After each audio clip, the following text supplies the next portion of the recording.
Hanggang 30,000 pesos na multa ang pantapat ng MMDA sa mga pasaway na daan ng daan sa EDSA busway. Bukod po dyan, pwede pa kayong bawian ng lisensya. Nasa frontline balitang yan si Gerald de la Peña. Huli! Pero hindi ko nung... Hindi, makakaalam ko kasi fast lane to eh. Ilan lang ito sa eksena sa ilang buwang hulihan ng mga ilegal na dumaraan sa EDSA busway. Bukod sa city buses, pwede lang dumaan sa busway ang mga ambulansya at mga government vehicle. Kaya para magtanda, mas tataliman ang pangil. Simula sa Lunes, November 13, tataasan ang multa sa mga mahuhuli. Mula sa 1,000 multa, may 5,000 piso na yan para sa first offense. 10,000 piso sa second offense na may kasamang 1-month suspension ng driver's license at mandatory road safety seminar. Sa third offense, 20,000 at 1-year suspension ng lisensya. Pag ika-4 na, 30,000 pesos na ang multa at babawiin ang lisensya. Marami rin po akong nakikita at report sa amin na may mga tumatakbo or hindi tumitigil pag pinapara.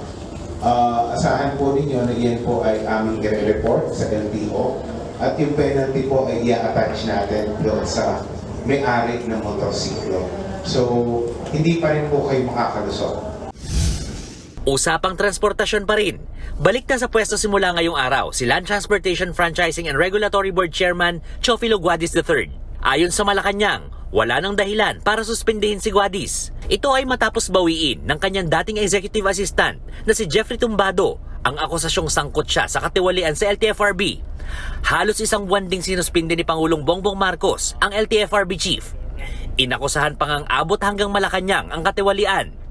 Nagpasalamat si Guadis kay Pangulong Marcos sa pagbalik sa kanya sa pwesto. Nangako siyang paiiralin ng pinakamataas na pamantayan ng integridad, pagiging transparent at pagsasaayos ng pagpapatakbo sa LTFRB. Ayon kay Transportation Secretary Jaime Bautista, hindi nangangahulugang lusot na si Guadis sa mga ipinupukol sa kanya. Meron pa rin namang ongoing investigation, no? ang NBI. No? So, depende kung ano maging result ng investigation ng NBI. No? We'll make a decision. No? But since we need a chairman, no, for LTFRB, no?